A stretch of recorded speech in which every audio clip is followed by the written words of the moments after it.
Assalamualaikum warahmatullahi wabarakatuh. Apa kabar Ananda solih-solihah Ibu? Alhamdulillah, luar biasa, Allahu Akbar. Alhamdulillah, alhamdulillahirabbil alamin. Wa bihi nasta'in ala umurid dunya waddin wa ala alihi wa ashabihi ajma'in. Amma ba'du. Alhamdulillah, hari ini kita bertemu kembali dalam pelajaran PAI. Insyaallah hari ini kita akan belajar akidah akhlak. Sebelum kita mulai pelajaran kita, mari sama-sama kita beristighfar terlebih dahulu 3 kali. Oke, istighfar kita mulai. Astaghfirullahaladzim alladzi la ilaha illa huwal hayyul qayyum wa atubu ilaih. Astaghfirullahaladzim alladzi la ilaha illa huwal hayyul qayyum wa atubu ilaih.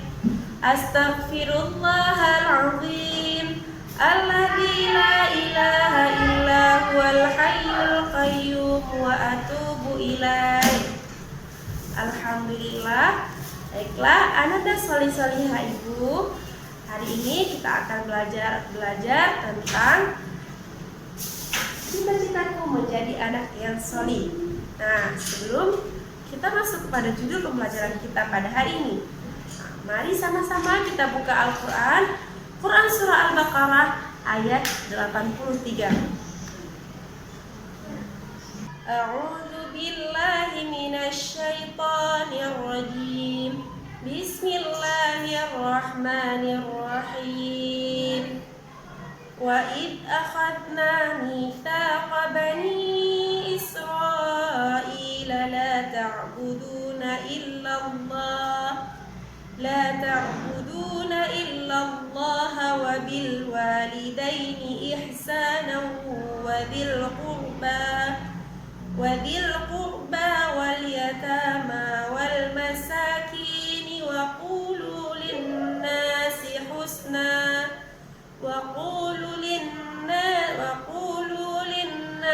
husna wa aqimus salata wa atuz zakata thumma tawallaytum illa qalilan minkum wa antum mu'ridun. Shadaqallahul azim.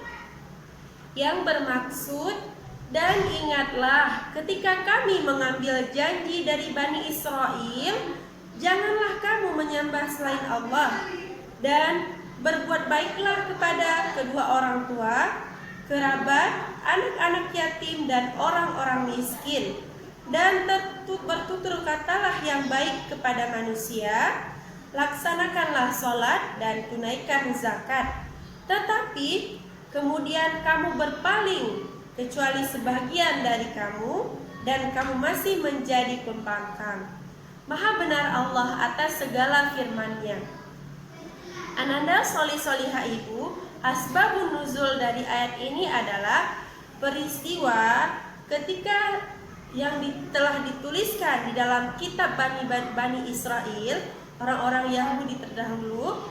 Mereka diperintahkan untuk berbuat baik kepada orang tua, kemudian kerabat, kemudian bertutur kata dengan perkataan yang baik kepada orang lain.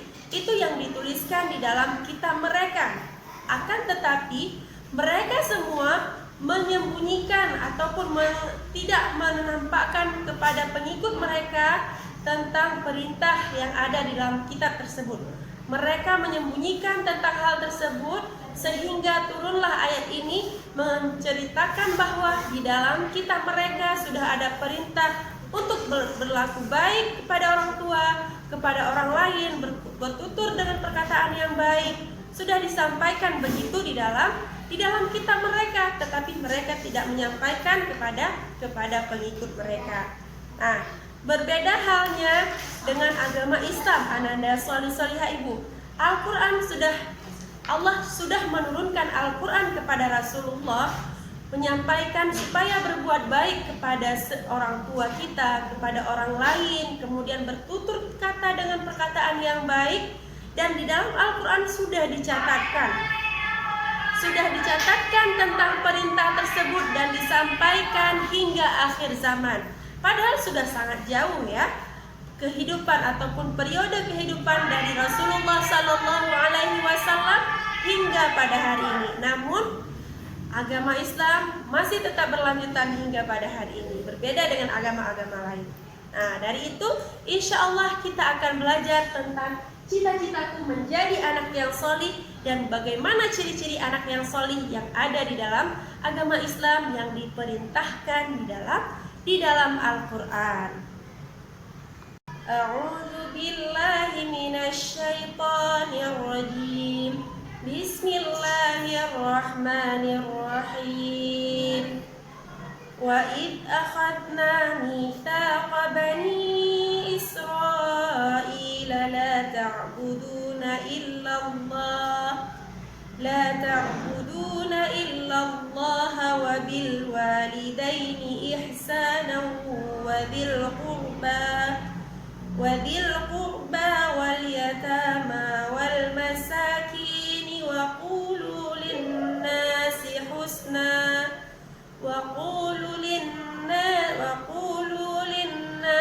husna wa aqimus salata wa atuz zakata thumma tawallaytum illa qalilan minkum wa antum mu'ridun. Shadaqallahul azim. Yang bermaksud, dan ingatlah ketika kami mengambil janji dari Bani Israel, janganlah kamu menyembah selain Allah, dan berbuat baiklah kepada kedua orang tua, kerabat, anak-anak yatim, dan orang-orang miskin. Dan bertutur katalah yang baik kepada manusia, laksanakanlah sholat dan tunaikan zakat. Tetapi kemudian kamu berpaling kecuali sebagian dari kamu, dan kamu masih menjadi pembangkang. Maha benar Allah atas segala firman-Nya. Ananda solih-solihah ibu, asbabun nuzul dari ayat ini adalah peristiwa ketika yang telah dituliskan di dalam kitab Bani Israel, orang-orang Yahudi terdahulu. Mereka diperintahkan untuk berbuat baik kepada orang tua, kemudian kerabat, kemudian bertutur kata dengan perkataan yang baik kepada orang lain. Itu yang dituliskan di dalam kitab mereka. Akan tetapi mereka semua menyembunyikan ataupun tidak menampakkan kepada pengikut mereka tentang perintah yang ada di dalam kitab tersebut.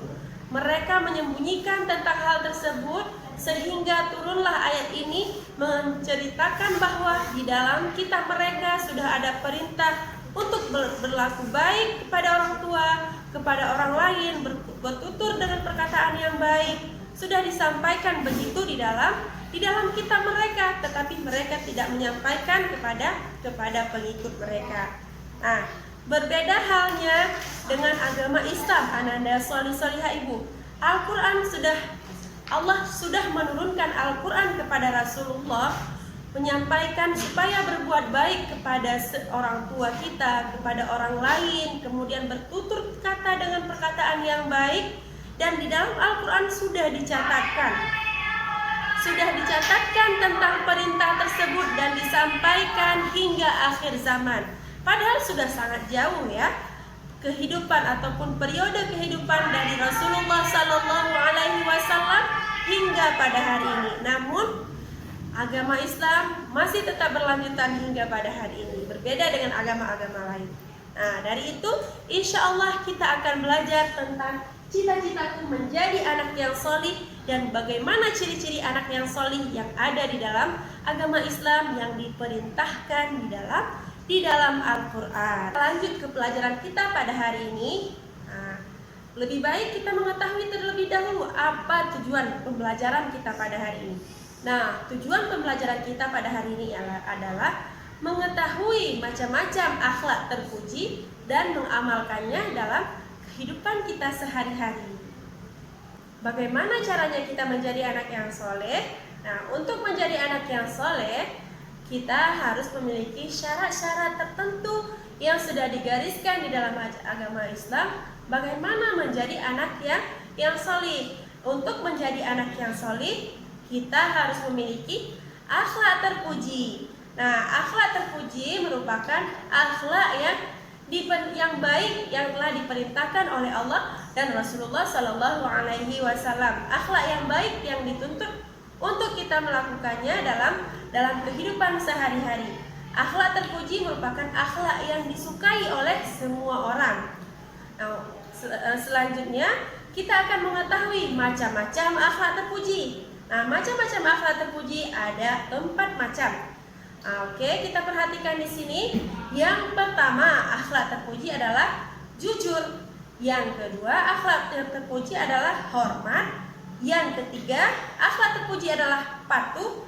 Dan yang keempat adalah saling menghargai. Kita perhatikan melalui gambar ini. Oke. Yang pertama harus jujur. Aku anak yang jujur. Menjadi anak yang solid harus jujur.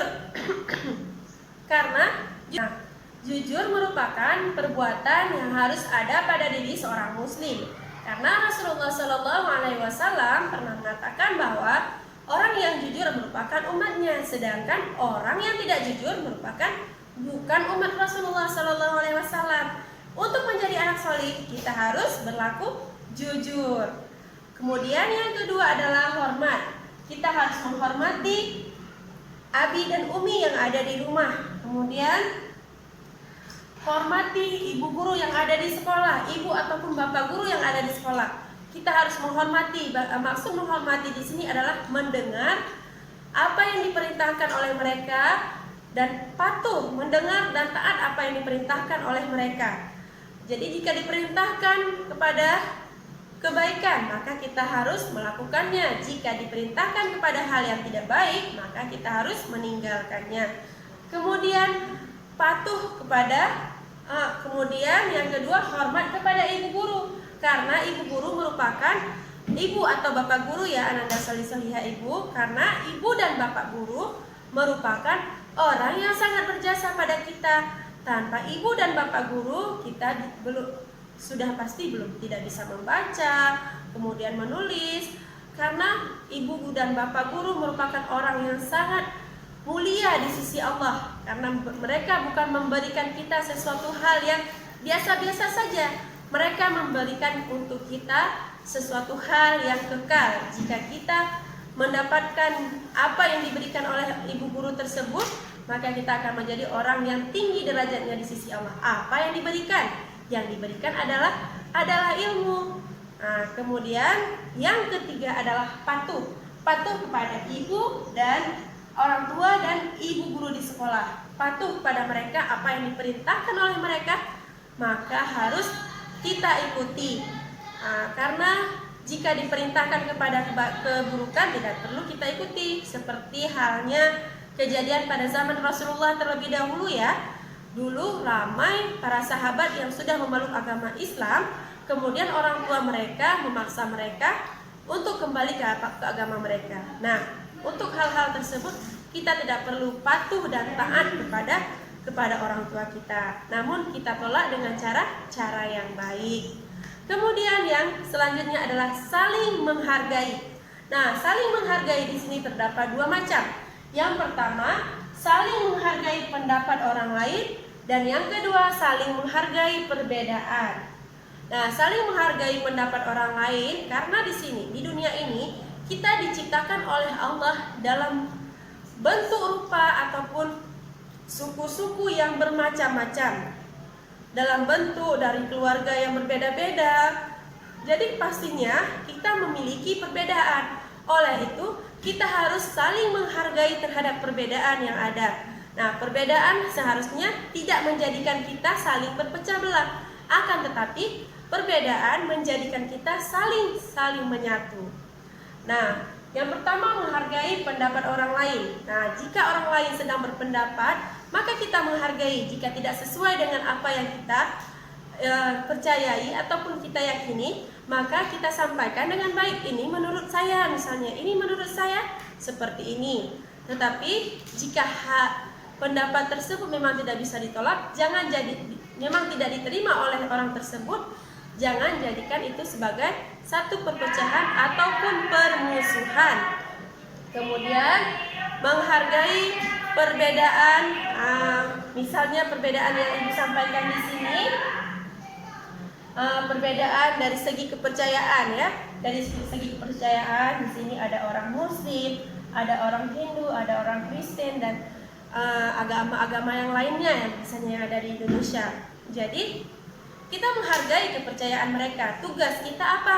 Tugas kita menyampaikan dakwah tentang agama Islam kepada mereka. Jika mereka tidak menerima, maka tidak boleh kita memaksa mereka untuk ikut kepada agama kita. Karena di dalam Al-Quran sudah disampaikan la ikraha fiddin, tidak ada paksaan di dalam agama. Jadi kita menghargai pendapat atau menghargai kepercayaan mereka. Kita menghargai bukan berarti kita ikuti perayaan-perayaan mereka, kita datang ke tempat ibadah mereka, tidak seperti itu. Tetapi sekedar menghargai dan menghormati mereka dengan bermacam-macam perbedaan tersebut. Setelah kita melakukan akhlak-akhlak terpuji yang telah kita pelajari tadi, kemudian kita akan memperolehi satu posisi yang disebut dengan posisi takwa.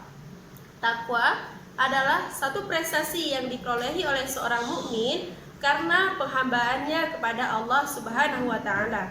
Nah, sifat-sifat orang bertakwa terdapat 5 macam. Yang pertama, sifat orang bertakwa adalah orang yang dermawan. Kemudian, orang yang bertakwa adalah orang yang bersabar.